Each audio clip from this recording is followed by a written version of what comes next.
आम्ही आता आपल्या संभाजीनगरमध्ये एक मोठ्या प्रमाणात एक जन आंदोलन आम्ही सुरू करणार आहोत। या जन आंदोलनामध्ये आमची दोन विशेष मागणी राहणार आहे। एक मागणी तर आम्ही माननीय पोलीस अधीक्षक लाचलुचपत प्रतिबंधक विभाग यांना एक मागणी हे करणार आहे की आपले जे इथं वरिष्ठ अधिकारी आहे श्री विजय भालेराव साहेब हे नोंदणी उपमहानिरीक्षक आहे आपल्या संभाजीनगरला, तर यांच्या अवैध मालमत्ताची चौकशी करावी आणि जे काही अवैध मालमत्ता यांची चौकशी नंतर सापडली ती सरकार जमा करावी। आणि दुसरा विषय आमचा असा आहे की गव्हर्नमेंटकडे आम्ही एक अर्ज देणार आहे महसूल विभागाला की सर्वात प्रथम हे विजय भालेराव साहेबांना आमच्या छत्रपती संभाजीनगर मधून त्वरित ट्रान्सफर करावं, कारण की प्रशासन जे इथं आहे पूर्ण भ्रष्ट झालेलं आहे। यांच्या कारकिर्दीमुळं दोन यांचे कार्यालयीन कर्मचारी अँटी करप्शनला सापडले। आता परवा एक बोगस रजिस्ट्री म्हणजे आयडेंटिटी व्हेरिफिकेशन न करता यांनी बोगस रजिस्ट्री केली। तर आमची दोन डिमांड आहे की यांच्या अवैध, आणि मला जी माहिती मिळालेली आहे हे जे छत्रपती संभाजीनगरमध्ये पूर्ण जनता परेशान आहे। एक 20/30 ची रजिस्ट्रीला 30,000, 35,000, 25,000 असे भ्रष्टाचार करून पैसे घेऊन रजिस्ट्रीचं काम इथं चालू आहे। आणि दुसरीकडे तुम्ही एक सापाला बघितलं का? साप काही आपल्या जनरल भाषामध्ये त्याला दोन तोंडी साप असता म्हणा, त्याला गाण मांडून साप म्हणतो।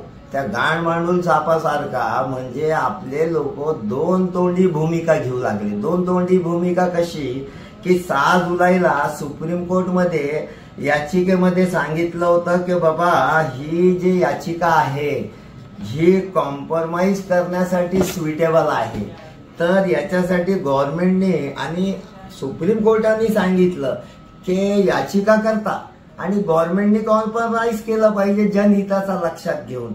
तर 6 जुलैला 11 वाजता राज्य विधी सेवा प्राधिकरणाच्या मुंबई येथील माझगाव कोर्टामध्ये प्रत्यक्ष याच्यामध्ये जे बैठक घेण्यात आली कोर्टामध्ये, आणि याचिका करता आणि गव्हर्नमेंटनी आपले विजय भालेराव साहेबांना याच्यासाठी नेमणूक केली। तिथे जाऊन हे म्हणतात की आम्ही कॉम्प्रोमाइज करणार नाही। आणि इथं यांच्या कारकिर्दीमुळे 1000 दस्त असे झालेले आहे जे सँक्शन लेआउट पण नाही आहे आणि तुकडेबंदीच्या कायद्याचं उल्लंघन करून इथं दस्त नोंदणी करतात। कशासाठी करतात की इथं पैसे भेटतात आणि तिथं कोर्टात जाऊन काय म्हणतात की आम्ही जे कॉम्प्रोमाइज करणार नाही। आणि ऍक्ट काय म्हणतो? ऍक्ट हे म्हणतो की लोकांच्या व्यवहाराला कंपल्सरी तुम्ही नोंद करा। नोंदणी अधिकारी यासाठीच आहे की लोकांचे व्यवहाराचे जे दस्त तयार होतात दस्त नोंद करा। तर आता आम्ही हे आंदोलन सुरू करणार आहे आणि दोन आमची विशेष की यांचे अवैध मालमत्ताची चौकशी करावी, जी सापडली ती सरकार जमा करावी।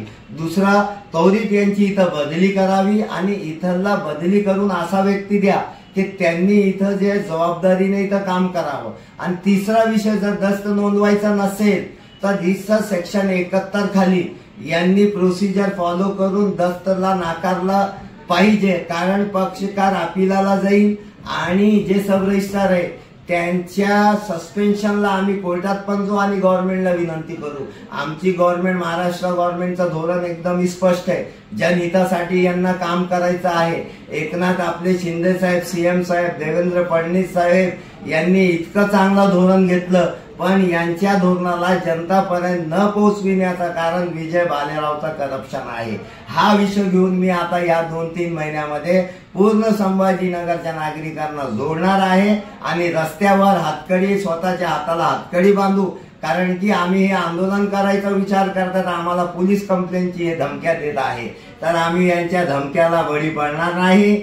जरी आम्हाला जेलात टाका किंवा आम्हाला मारून टाका, काही करा, पण आम्ही जनताला न्याय आणि स्वतःला न्याय मिळून घेतल्याशिवाय आम्ही राहणार नाही। आणि नोंदणी अधिकाऱ्यांची दादागिरी, विजय भालेराव साहेबांची दादागिरी आम्ही मोडून पाडणार, यांच्या करप्शन पुढे